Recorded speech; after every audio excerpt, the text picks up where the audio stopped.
I'm standing in my hotel room here in Curitiba, Brazil, energized and exhausted. I just got done talking to a bunch of medical educators about the MasteryFlip framework, and it both resonated and challenged them. You know, it's interesting to me as, a high school science teacher, physics, geology, chemistry, that a bunch of medical doctors, deans of the College of Medicine, and medical students would listen to me. It has been it's been an honor. And it's interesting that when I talk about the AI Glaze, the students who push the easy button, that it's happening in medical school, just like it's happening in my classroom, and it's like it's happening in your classroom too. And so, hey, thanks for listening to the Reach Every Student podcast with me, your host, John Bergman. So yeah, live from Curitiba, Brazil. And my hosts have been amazing, and it's been just a great trip. I came to the realization that the problems that schools are facing, whether they are university students or medical students or high school students, is the same. Students are struggling, schools are struggling with students pushing the easy button. A number of interesting interactions. So I got done with my first keynote address, and a young lady stands up to do a question and answer. And first of all, she says, she took issue. She was a medical student, a third-year medical student, and studying to be a doctor, right? So this is important. And it was funny, and she said, well, I wonder if it's a generational thing. And I look at my white hair, and I got up and I said, I think you just called me old. And she defended. She said, sometimes there's things I don't want to do. So yes, I do use AI, and she was really defending her use of AI. And I challenged her. I pushed back and I said, there are places where AI is a good thing to use. There's no question about that. I am not anti-AI, but what I heard from her was she felt like, well, the load was too busy, so she had no choice but to push the easy button. And then I just did my second keynote just a little bit ago here in this amazing city, and a different medical student said, you know what, I'm afraid to use AI because I feel like I really want to be the best doctor that I can be. This is another medical student. I want to be the best doctor that I can be, and I'm afraid to use the AI. But sometimes my professors, they assign me to read all these papers, and it's so much overwhelming. And my response was to her? I said, this is in front of a couple of hundred people, right? Or 400, there's a lot of people.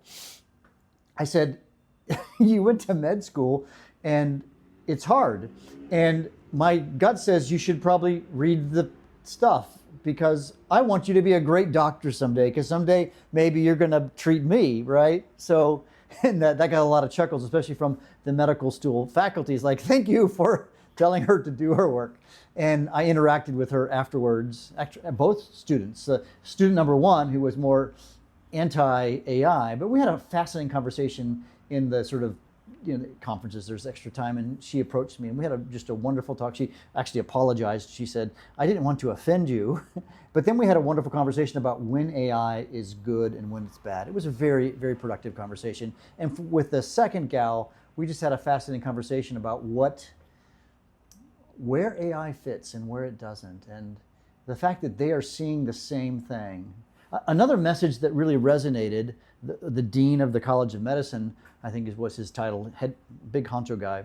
He said to me, he says, we have to make sure we keep friction in the learning process. That's one of the terms I use. I use productive struggle, oftentimes friction. And that message of friction totally resonated with the audience. And the MasteryFlip too took a lot of, they're intrigued by it, and I think a lot of them are going to jump on board. One director of another medical school who was at this conference, he said, we are going back and we are going to start on Monday with Mastery Vivas, these oral examinations. We're going to figure out how to bring that into our system. And then the dean I talked about a little bit ago, we talked about this with a couple of his students, and he said, we've got the perfect venue. We've got these tutorial sessions where it's like 7 and 8 students, and we're going to bring the Master Vivas into that thing. And he made some observations. I think the observations were, John, what you're talking about isn't new, right? Socrates did this. So in many ways, the MasteryFlip is not just a new model. Don't think of it as a new model. It's bringing some of the old school Socratic dialogue, etc., back into the new school in the AI age to preserve the cognition of students.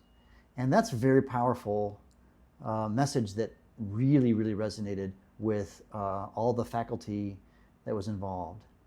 I also felt a little out of my league, right? Here I'm standing in front of, they brought another gal, Yvonne, from Canada, who's this very noted physician's expert on how to teach and train and think about faculty development in the world. And there's me, the high school guy. They kept calling me Professor Dr. John Bergman, and I had to say, guys, I'm just John. I don't have a doctorate. I don't want one. I don't have an MD. I do have a master's, I guess, but I was in some very educated people in the presence of them. And sometimes even at the luncheons and stuff, they'd get talking about medical stuff, and I'd like, yeah. Now, one thing that Dr. Yvonne said, she's the Canadian, man, brilliant lady. We were talking about how do you change a faculty, how do you change a school, and how do you change the mindset of an individual instructor? In the higher ed word, they use instructor or professor. I just call them teacher, but because I'm just a teacher. And she said something that just got me going, and I want to really dive deep into this. She talked about identity, and she said what makes somebody change in her research is when they figure out how their identity aligns, and when they live out of their identity, then they will change if they see that this is contrary to their identity. But yet she has a paradigm problem in that when she would do faculty development, professional development, we would call it in the K-12 world, and she did something on identity, nobody came. And so her trick is to bring it as part of like a leadership program and say what we want to do is we want to talk about how you're doing your leadership as the dean of the College of Education or dean of the College of Medicine, actually more particularly. And what she was saying is that she sneaks the identity thing in, and when people hear about that, it resonates. And I've thought about this, so I'm still verbally processing in front of you, right? Yeah. It's about culture. So when you're at a school where there's a culture and then you believe that you're part of a mission, a part of a very big mission to change the world, then you're willing to change what you do. So powerful. And one other interesting thing that happened just as I was flying here, and I incorporated it into the talks that resonated as well. I don't know if you've seen this. The new Pope, Pope Leo, when he first took the name Pope Leo, he made some comments about artificial intelligence. And he took the name Pope Leo because Leo, the previous Leo, was at the cusp of the last industrial revolution, and a lot of harm happened to people during the Industrial Revolution. A lot of good things came out, of course, too. And now that AI has come, so he took the name because he realized that we are in a civilizational moment and change. And he wrote what's called an encyclical, I may pronounce that wrong, basically a big treatise. It's 4,000 words, paragraph. It's very long. It's a very long document, but it's very, very well written. I mean, the Pope wrote it. I'm sure he had help, but I shared some quotes from his that really resonated. One thing that he said that really kind of hit me. So I'm a person of faith, and so I'm an amateur biblical scholar, maybe.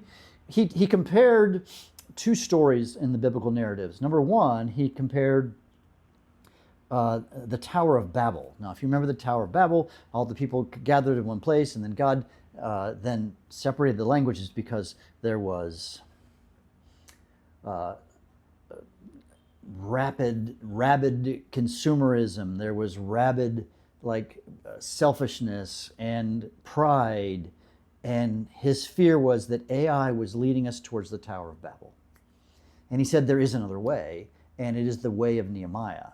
And the way of Nehemiah, the biblical narrative, he was a man who went back to Jerusalem. He was an Israelite who was displaced, and he was in Babylon. And he went to the Babylonian king, and he said, can I go back to my country and rebuild Jerusalem? And he brought people, and he started a movement that was built on collaboration, that was built on shared purpose, that was built on human dignity. And he said, we have a choice. Do we choose the Tower of Babel way or the way of Nehemiah? And of course, he says, please, please, we must choose the way of Nehemiah. And his fear is that with the direction that the tech world is going in, that it is closer to the Tower of Babel moment than the way of Nehemiah. And it is a call to us to heed his voice and heed the voice of reason. And even if you don't have faith in God or the church or whatever it might be, I would encourage you to read this, because it's got so much in there. And even some of the things I've read about this are people not of faith who are saying, I have to totally agree with this.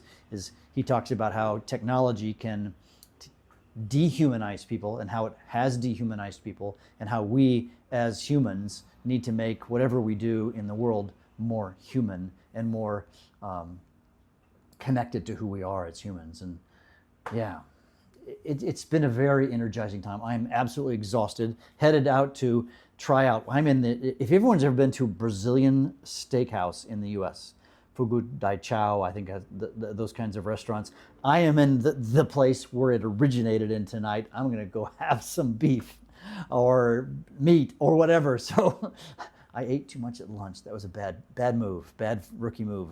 I didn't realize this was about to happen. So I'm headed there shortly. So yeah, I'm excited. It has been a great trip, and I hope that you can catch my energy about this. You know, one thing that I closed with, I haven't told you this story yet, but I closed my keynote with this story. I was at church. I'm a person of faith, just a week ago at my church in Houston. And a young lady who doesn't attend our church walks up to me after the service. I'm interacting with some folks, and she said, Mr. Bergman. And I look at her and I think, she looks familiar, but I can't quite place her. She said, I had you 6 years ago, and you were my chemistry teacher. And I'm going, okay, yeah. And she said, I start pharmacy school in the fall, and you were a big reason why I am where I am today. And I thought about that, and I've contemplated that, and I looked her up on the internet, and guys, what we do matters. I know I've said this to you, but I hear it again. We are in a profession where we don't see the results for a long, long time, and maybe never. You may never have a student approach you in the wild, so to speak, and say, you changed my life. I hope you do. I hope, teacher, that you will see that, and that student will come and say, thank you, as that student did to me. But even if you don't, I know that you're making a difference. And even though you may see that, I want you to know that what you do matters, and it makes a difference in the lives of students.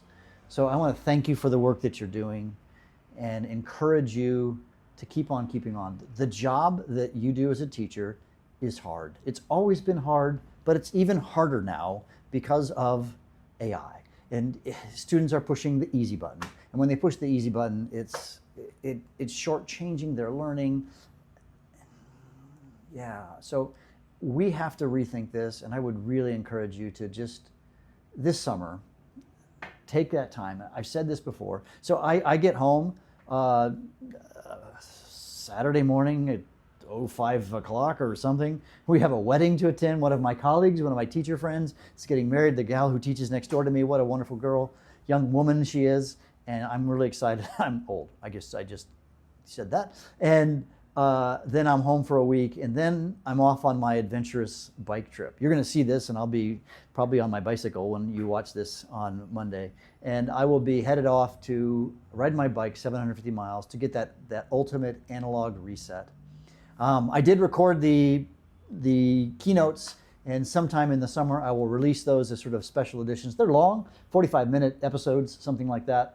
And I hope that you will enjoy watching me interact with these amazing Brazilian educators. I've got to do some editing and this sort of thing. But thanks for listening. If you like this show, hit the subscribe button. Not the easy button. Don't do that. Hit the subscribe button. and share this with your friends. Hey, this is John Bergman. Go out and reach every student.